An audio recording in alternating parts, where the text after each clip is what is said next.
আপনার সন্তান যদি আপনার মুখে মুখে তর্ক করে তাহলে কি করবেন জানেন? জেনে নিন 5টি কৌশল। সন্তানের ভবিষ্যৎ বদলে দিন।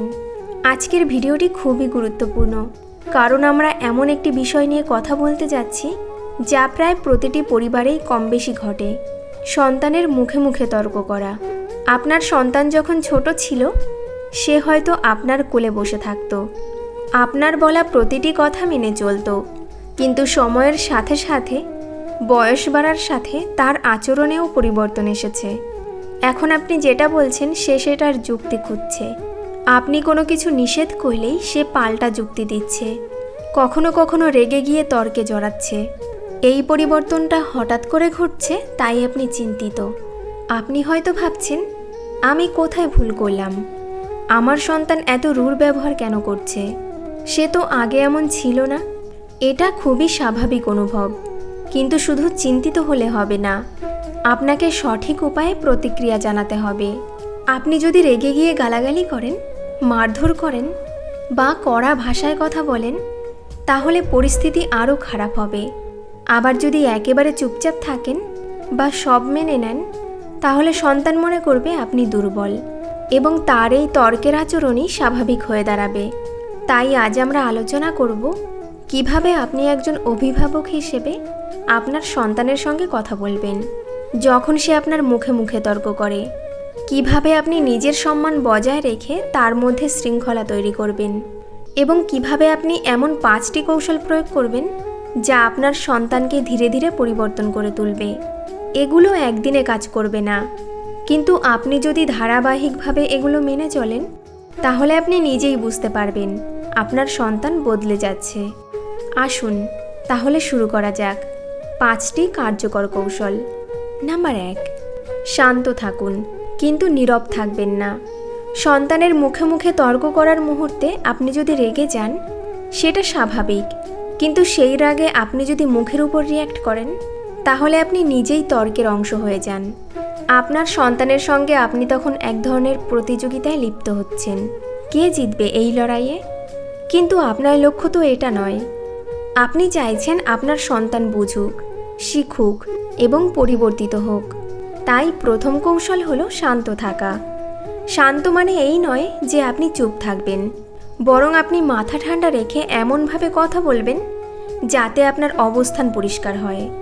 উদাহরণস্বরূপ, যদি আপনার সন্তান বলে, তুমি সবসময় আমাকে বকো, তুমি কিছুই বোঝো না, আপনি তখন বলতে পারেন, তুমি কি বললে? তুমি যেটা বললে সেটা শুনে আমি দুঃখ পেলাম। আমি চাই তুমি আমাকে সম্মানের সাথে কথা বলো। আমি তোমার কথা শুনতে রাজি, কিন্তু তর্ক করে নয়। শান্তভাবে কথা বললে শিশু কি বোঝে জানেন?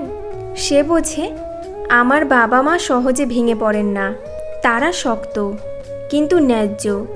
এই আচরণ ধীরে ধীরে তার ভেতরে সম্মান তৈরি করে। নাম্বার 2, কারণ অনুসন্ধান করুন, প্রতিক্রিয়া নয়। অনেক সময় আমরা শুধুই তর্কটা দেখি, ও মুখের উপর কথা বলছে, এ কেমন সন্তান। কিন্তু আপনি কি ভেবেছেন কেন সে এমন করছে? তার বয়স কত? সে কি কিশোরে আছে? যদি থাকে তাহলে সে হরমোনাল পরিবর্তনের মধ্য দিয়ে যাচ্ছে। সে কি কোনো মানসিক চাপ বা হতাশায় আছে?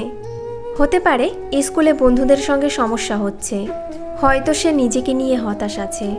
তার তর্কের পেছনে হয়তো আছে স্বীকৃতি চাওয়া, স্বাধীনতা চাওয়া, অভিমান বা অবহেলার অভিজ্ঞতা, নিজের মতো প্রকাশের চেষ্টা।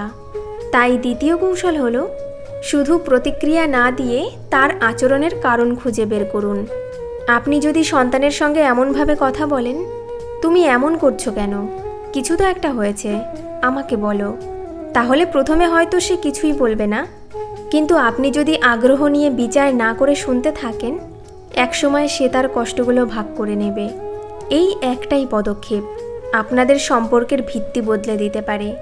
নাম্বার 3, ঘরোয়া নিয়ম তৈরি করুন এবং প্রয়োগ করুন। অনেক পরিবারে দেখা যায় নিয়ম নেই, শৃঙ্খলা নেই। বাবা মা সব কিছু সন্তানকে বুঝে নেওয়ার দায়িত্ব দিয়ে দেন, আবার যখন সে নিয়ম ভাঙে তখন হঠাৎ রেগে যান। এভাবে চললে সন্তান কখনোই বুঝতে পারে না কোন আচরণ গ্রহণযোগ্য আর কোনটি নয়।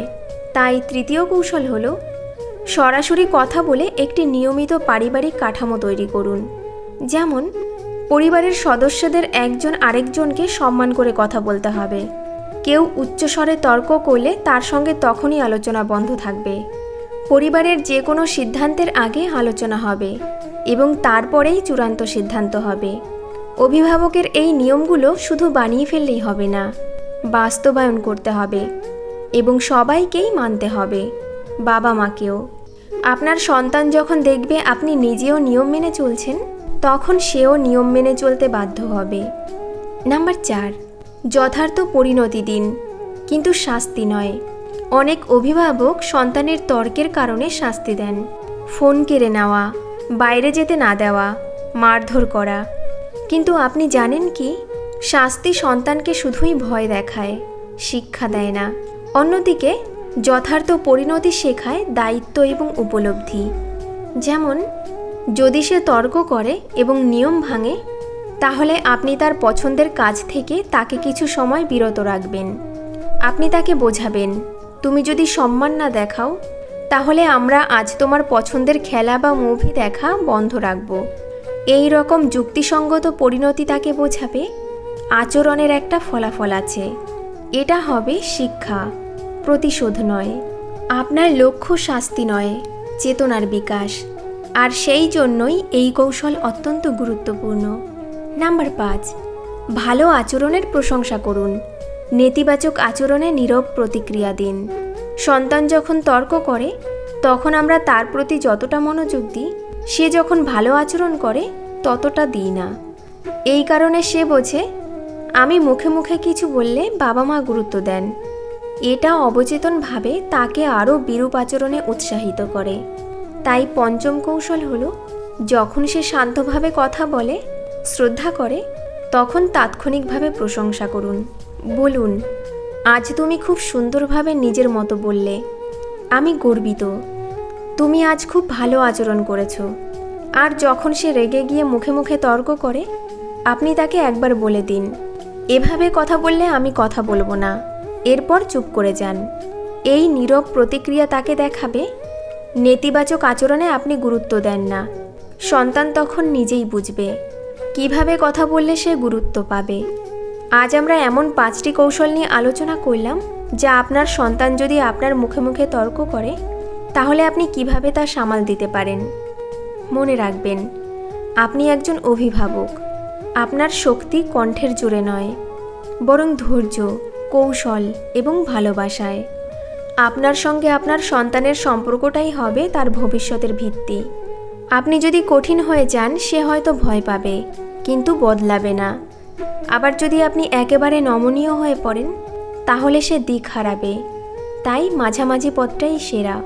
কঠোর ভালোবাসা, কৌশলী নিয়ম আর ধৈর্যের অনুশীলন।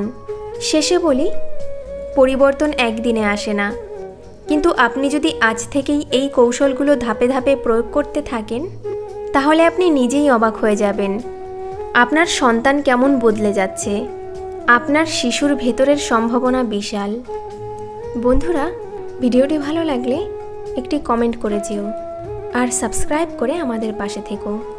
ধন্যবাদ।